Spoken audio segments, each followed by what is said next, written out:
Okay, so let's dive into this pretty interesting meeting between Anwar Ibrahim, the Prime Minister of Malaysia, and Thaksin Shinawatra, the former Prime Minister of Thailand. Definitely a head-turner. I mean, you might be thinking, why should I care about a meeting between two politicians? Yeah, but right. Anwar actually posted about this meeting on X. Oh, and he called Thaksin a dear friend and an informal advisor to Malaysia's ASEAN chairmanship. That's not something you see every day. It's not your typical diplomatic language, right? Not at all. It seems like there's something more going on here. Yeah, it's more than just a friendly catch-up. Exactly. We're thinking maybe some serious regional strategizing is happening behind the scenes. Absolutely. Luckily, we've got Anwar's X post to look at. We have some background info on both leaders from Wikipedia and a few articles that analyze the challenges that ASEAN is facing right now. Perfect. So in this deep dive, we're going to try to unpack the significance of this meeting. All right. What does it tell us about Anwar's leadership style? What are his goals for ASEAN? What could Thaksin's role be? And what are the potential implications for Southeast Asia? Sounds like we have a lot to cover. We do. Let's start with Anwar's X post, because that's what sparked this whole conversation. Excess. All right, so here's what he wrote. It was a pleasure to meet with former Thai Prime Minister and a dear friend, Dr. Thaksin Shinawatra, for an engaging, wide-ranging, and fruitful discussion, including in his capacity as an informal advisor to Malaysia's ASEAN chairmanship. I'm already noticing the warm tone. Me too. It's very friendly, isn't it? Yeah, very unusual in this context. Exactly. Emphasizes the personal connection, which in geopolitics is interesting to see. Yeah. And then he goes on to say, our conversation centered on critical regional priorities, revitalizing economies, leveraging emerging technologies, fostering peace in southern Thailand, and addressing the Myanmar crisis. Okay, so now he's getting into specifics. It's like he's laying out his agenda for Malaysia's ASEAN chairmanship, right? I see that. Yeah. Why do you think he chose these 4 issues in particular? Well, they're all definitely hot-button topics for ASEAN, wouldn't you say? Without a doubt. But the way he's framing them suggests he wants to be proactive. Yeah. He's not just acknowledging the issues. He seems to want to actually solve them. Yeah, and that part about fostering peace in southern Thailand is particularly interesting. I agree. Why do you think that is? It's a very localized and specific issue, isn't it? You're right. It suggests that Anwar's looking beyond the typical ASEAN diplomacy playbook. Right, like he's willing to get into the nitty-gritty of regional security challenges. Exactly. Which makes you wonder if he sees Thaksin, with all his experience and regional connections, as the key to helping with these very specific issues. That's a really interesting point. It seems that Anwar wants to use Thaksin's expertise in a very targeted way. To really understand Anwar's strategy, though, I think we need to look at his background a bit. Okay. Wikipedia gives us a pretty decent overview. Great. I mean, his political career has been a real roller coaster. A roller coaster? How so? He's been a student activist, deputy prime minister, then he was ousted from power and even imprisoned, only to make a comeback as opposition leader and then finally become prime minister in 2022. That's quite the journey. It really shows his resilience and adaptability. For sure. But there are some controversies surrounding him, too. Oh, such as? His daughter's appointment as an advisor, the way he handled corruption charges against his deputy, and then there's the ban on Israeli ships docking in Malaysia. Right. All actions that might give us some insight into how he'll approach leading ASEAN. Do you think those actions could mean he'll prioritize certain values or principles over economics or strategy? Possibly. Could that affect how Malaysia, under his leadership, engages with the Myanmar crisis, for example? You've made a really interesting connection. His stance on the Israeli ships definitely suggests a strong commitment to certain principles. Yes. It'll be interesting to see how this translates to ASEAN, where navigating complex geopolitical realities is so important. Absolutely. Now let's talk about Thaksin. All right. Unfortunately, our sources don't provide as much detail about his background. But what we do know is that he's a former prime minister, and he has this really extensive network of relationships in the region, which Anwar himself pointed out. Right. So what kind of influence and connections could he bring to this informal advisor role? That's a really good question. Yeah. Even though Thaksin was ousted in a coup, he's managed to stay incredibly influential. Yeah, not just in Thailand, but across Southeast Asia. It's pretty remarkable. It is. He's known for his business skills and his knack for building relationships with key players. I think Anwar is hoping to tap into that network to strengthen Malaysia's position within ASEAN. That makes sense. So it seems like this meeting is about more than just two old friends getting together. Yeah, much more. It's about strategic partnerships using existing influence to try to achieve specific goals. Exactly. And to get the full context of this meeting, we need to look at the challenges ASEAN is facing right now. Right. This isn't happening in a vacuum. Yeah. We have rising geopolitical tensions, economic uncertainty, and internal divisions within ASEAN. A lot to think about. It's a lot. The Eurasia Review article we have really emphasizes this diplomatic tightrope that ASEAN has to walk between the U.S. and China. Especially with the South China Sea dispute. Exactly. Yeah. How do you think Malaysia will approach this under Anwar's leadership? Well, historically, Malaysia has taken a less confrontational stance towards China than some other Asian members like the Philippines. Right. Could this make Malaysia a more effective mediator? Or could it lead to criticism for not being tougher on China? It's hard to say. It's a delicate balancing act. It is. On top of that, we have the internal issues that ASEAN is dealing with. Like what? The Asia Society Roundtable we have talks about addressing economic fragmentation, supporting small and medium enterprises, and tackling the climate crisis. These are all so important for the long-term stability and prosperity of the region. They really highlight the pressure Anwar is under. In what way? He's not only expected to deal with these big geopolitical issues, but also to deliver real economic benefits to people across Southeast Asia. So Anwar is facing pressure on multiple fronts, internal challenges, external pressures, and now this potentially controversial partnership with Thaksin. It's a lot to juggle. Would you agree? Definitely. The question is, can he manage all of these things successfully, and what role will Thaksin play?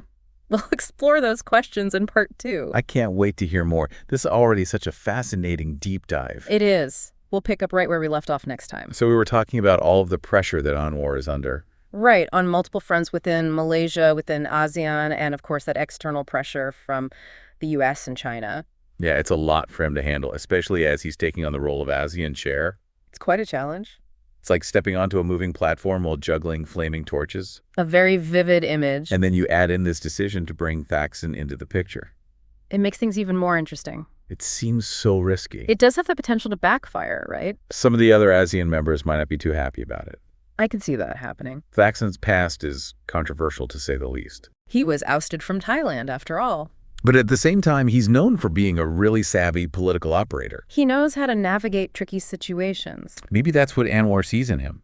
Maybe he thinks Thaksin's qualities will be an asset in dealing with all of these complex challenges that ASEAN is facing. It's a gamble for sure. It is? Anwar seems to be betting that Thaksin's experience and his connections outweigh any potential risks. I think you're right.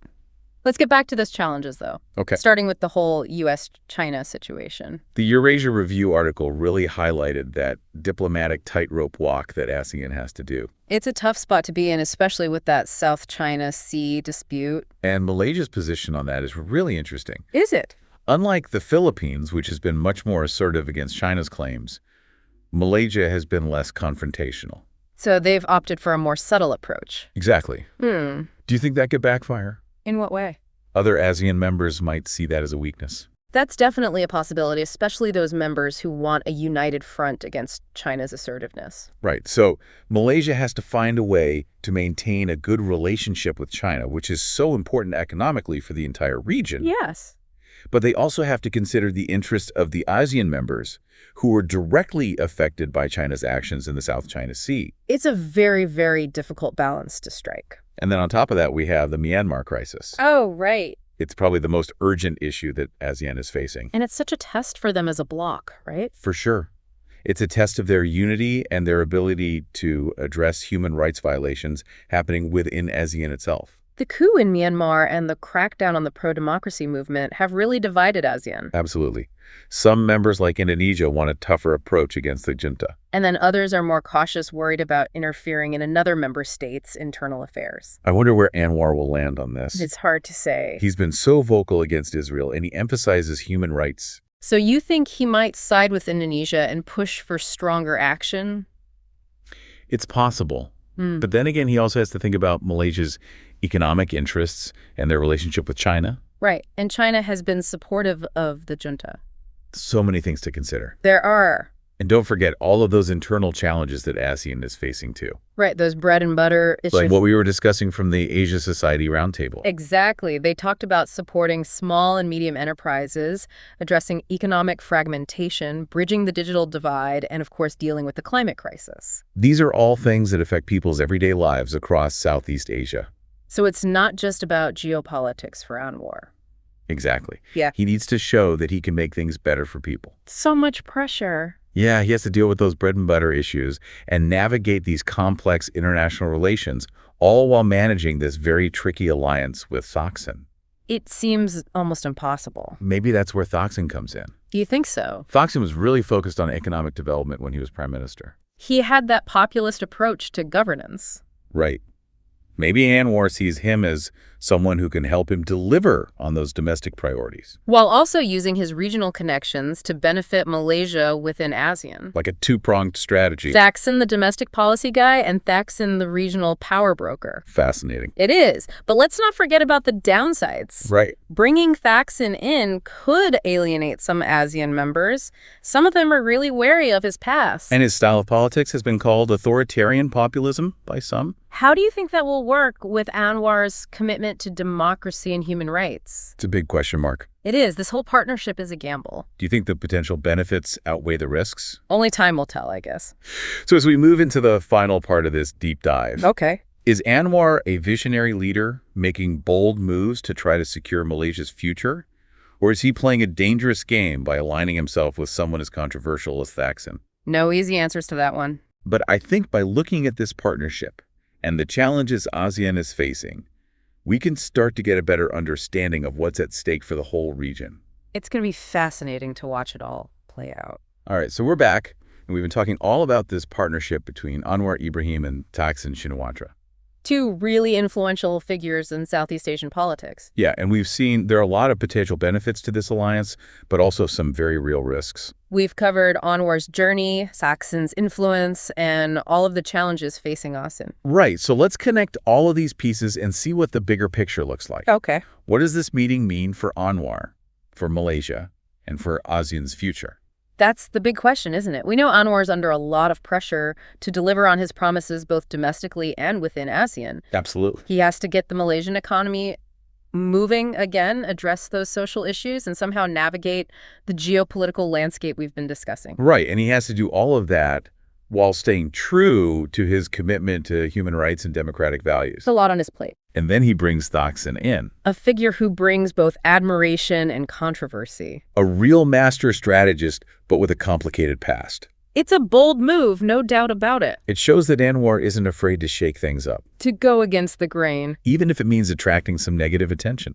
I think back to his decision to ban Israeli ships from Malaysian ports. Right, some people loved that decision, others hated it. It showed that he's willing to stand by his principles, even if it could hurt Malaysia economically. And now he's brought Thaksin in as an informal advisor. Sending another big message. It tells us that he's not afraid to tap into unconventional sources of expertise. Thinking outside the box. And using networks, even ones with a slightly tarnished reputation. That's a good point. Do you think it could backfire, though? It could. I mean, Thaksin is such a divisive person. Some ASEAN members might not like his involvement at all. Right. They might be suspicious of his past and his political style. Some have called him an authoritarian populist. Yeah. How does that fit with Anwar's focus on human rights and democracy? That's a good question. Anwar's a smart politician, though. You think he wouldn't have made this decision without thinking it through carefully? Exactly. He must have weighed the costs and the benefits. Maybe he thinks Thaksin's knowledge of the region, his business smarts, and all those connections are worth the risk. I think you're right.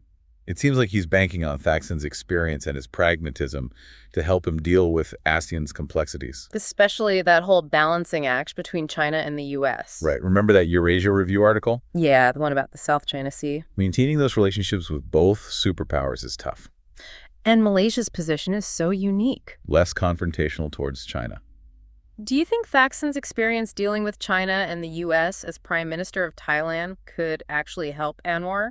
It's possible Thaksin was really good at keeping things cordial with both Beijing and Washington. Even while looking out for Thailand's interests. Yeah, so maybe Anwar is hoping to learn from Thaksin how to chart a course that benefits both Malaysia and ASEAN. A course that doesn't upset either of those superpowers. walking a diplomatic tightrope. Exactly. And then there are all those other big issues. Right. Myanmar, the economy, the digital divide, climate change, All those interconnected challenges. that need creative solutions and strong leadership. Do you think it's too much for Anwar? Maybe. Or could this be a genius move? This alliance with Thaksin? Could it be the key to a more stable and prosperous future for Southeast Asia? Well, we'll have to wait and see. There are no easy answers here. What we do know is that Anwar has made a bold move A potentially game-changing move. by bringing Thaksin on board. It's certainly got people talking. People across the region are wondering what this means for the future of ASEAN. It's going to be fascinating to see how this plays out, how it affects Malaysia's time as ASEAN chair, and what impact it has on people's lives. You've only scratched the surface here. But I hope it's given you some food for thought. We've looked at the players, the politics, the challenges, the possibilities. And while we don't have all the answers, We hope this has encouraged you to think critically about what's happening in Southeast Asia. to keep asking questions, keep exploring, and keep digging deeper. That's how we learn and grow and make sense of the world. It's a world that's constantly changing. So until next time, keep those thinking caps on.